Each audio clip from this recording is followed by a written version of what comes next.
And now, Syrian Air Force and Army have unleashed a massive raid this past week on cities and rebel strongholds right across Syria, leading to hundreds of deaths, including those of civilians, even as the UN observer mission has ended in the country. Now, a veteran Japanese war reporter named Mika Yamamoto was killed in Syria's economic capital Aleppo after she was shot in the neck, reportedly by government troops. The death of the 45-year-old Japanese reporter takes the number of foreign journalists killed in Syria since the uprising 18 months ago to 4. Meanwhile, American freelance journalist named Austin Tice, who has contributed with groundbreaking coverage from Syria for the Washington Post and other news organizations, has been reported missing in Syria. The 31-year-old journalist, who previously served as an infantry officer in the US Marine Corps, entered Syria through the Turkish border in May, spending time with rebel fighters in the north and traveling to Damascus in late July, becoming one of the few Western journalists reporting from the Syrian capital. Syrian forces have carried out heavy shelling in 2 districts of Damascus this week before troops backed by tanks swept through to carry out house-to-house raids in search of opposition fighters. Well, over 100 people were killed in this action. Government forces continue to engage in a major battle for control of the economic capital Aleppo, as well as conduct small-scale operations in the country's south, east and center. US President Barack Obama has bluntly warned Syrian President Bashar al-Assad against employing chemical or biological weapons against the Syrian rebels, saying any such action would prompt a military response from America. And joining us now on The World is West Asia expert Dr. Wael Awad. Dr. Awad, thank you so much for joining us.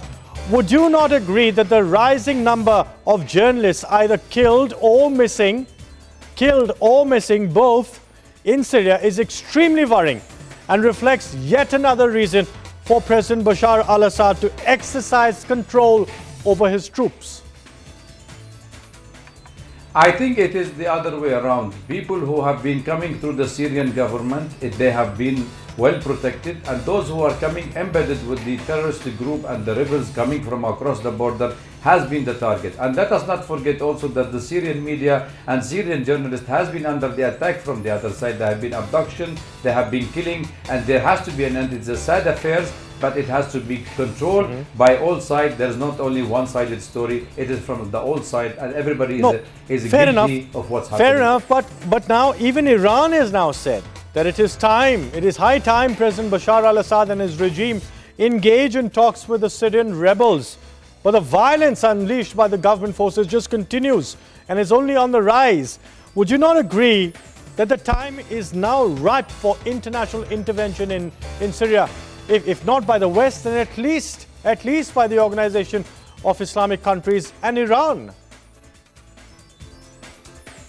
Well, I think it has been from day one the interest of the United States and the West and some of the Arab petrodollars countries like Saudi Arabia and Qatar and Turkey as well, to have a military intervention in Syria and call for right of protections of the humanitarian basis kind of a war.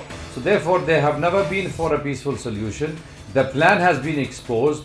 The intention of these countries to topple the regimes and to change the state of Syria and disintegrate it has been exposed. And the Syrian government is doing its all at most to safeguard the interest of the Syrian people. And I think the Syrian president enjoyed the majority of the people opinion. We are sad for the shedding of the blood of the Syrian people, but there is no question of an external intervention in Syria. It has to be a Syrian and by the Syrian.